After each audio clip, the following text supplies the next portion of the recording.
मैं आर्य समाज के लोगों को अंतिम संदेश यही देना चाहूँगा। आज़ादी से पहले आर्य वीर दल में आर्य वीरों की संख्या 1 लाख से भी अधिक थी, इसलिए पूरे देश भर में 10,000 रजिस्ट्रेशन आर्य समाज खड़े हो गए। तो मैं ये कहना चाहूँगा कि जिस संगठन में नया खून नहीं आता है वो संगठन बूढ़ा हो जाता है। आर्य समाज में अगर नया खून आने का माध्यम है तो वो है आर्य वीर दल। इसलिए युवाओं के क्षेत्र में कार्यक्रम आयोजित किए जाएं। उत्तर प्रदेश में 1000 आर्य समाज हैं। एक वार्षिक उत्सव में 3-3 लाख रुपए खर्च होते हैं, करोड़ों रुपए खर्च हो जाते हैं। जितने तो गवर्नमेंट के पास बजट नहीं है उतने खर्चे होते हैं।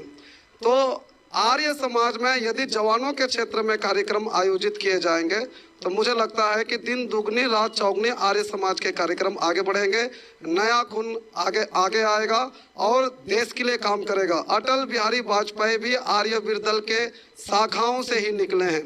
आज मेरे कई विद्यार्थी पाकिस्तान के बॉर्डर पर हैं और भी बॉर्डर पर लगे हुए हैं, तो खुशी होती है। ये बोलना कुतर्क है कि आर्य समाज से बच्चे नहीं जुड़ते। आप ये बोल सकते हो कि आपके सिखाए हुए बच्चे देश समाज में जहां भी जाएंगे अच्छे काम करेंगे। तो इसलिए जवानों के क्षेत्र में काम करिए। दिनकर जी की कविता है, समर शेष है नहीं पाप का, भागी केवल व्याध, जो तटस्थ है समय लिखेगा उसके भी अपराध। यदि ये बच्चे कल नशा करते हुए पाए जाते हैं तो उसका अपराधी आप भी हो।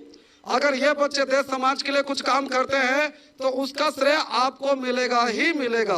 तो ये गिनती नहीं करना है। जिस खेल में नफे नुकसान की बात होती है वो खेल नहीं, जुआ है। जो ये अभी खेलते हैं ना, मोबाइल में आ गया है 2 करोड़ जीतो 3 करोड़ जीतो। जिस खेल में नफे नुकसान की बात है वो खेल नहीं, जुआ है। यदि आप ये समझते हैं कि हमसे बच्चे जुड़ जाएंगे तभी हम आर्य वीर दल की शाखा लगाएंगे तो ये सौदा है। अगर हम भगवान से प्रार्थना करते हैं 2 किलो लड्डू चढ़ाऊंगा भगवान मुझे पास कर दो, वो भी सौदा है। ठीक है, तो इसलिए मैं ये गिनती मत करो कि मैंने कितना काम किया है। एक कहानी सुनाना चाहता हूँ। एक जंगल में आग लगी थी और एक चिड़िया अपने चोंच से पानी बुझा रहा था। तब एक राहगीर ने पूछा कि 1 बूंद पानी से क्या यह जंगल की आग बुझ जाएगा? तब उस चिड़िया ने कहा था कि जब इतिहास में बात लिखा जाएगा तो मेरा नाम आग लगाने वालों में नहीं, आग बुझाने वालों में होगा। तो आप गिनती मत करो कि हमारे यहाँ बच्चे जुड़ रहे हैं कि नहीं जुड़ रहे हैं। आपके सिखाए हुए बच्चे एक दिन कलेक्टर बनेंगे, आपके सिखाए हुए बच्चे समाज में काम करेंगे। 2-4 लोग मिलकर IAS का टीम बनाते हैं और पूरे देश को ही कब्जा कर लेते हैं। ठीक है, तो हम अच्छे लोगों के टीम क्यों नहीं बना सकते? ठीक है, तो इसलिए मैं यही कहूँगा कि जवानों के क्षेत्र में इस प्रकार के कार्यक्रम आयोजित करें जिससे देश समाज आगे बढ़ेगा। और ये आर्य समाज आजादी में 85% योगदान आर्य समाज का है। पहला गौशाला खोलने वाला भी आर्य समाज, पहला बैंक खोलने वाला भी आर्य समाज, शिक्षा में दूसरा DAV संस्थान खोलने वाला भी आर्य समाज, और पहला अनाथालय खोलने वाला भी आर्य समाज। ठीक है, तो आर्य समाज की बहुत बड़ी देन है। आर्य समाज एक क्रांतिकारी आंदोलन है।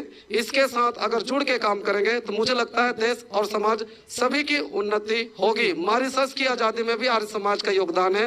32 देशों में आर्य प्रतिनिधि सभाएं हैं। तो हम मिलकर काम करेंगे तो मुझे लगता है कि देश समाज की उन्नति होगी।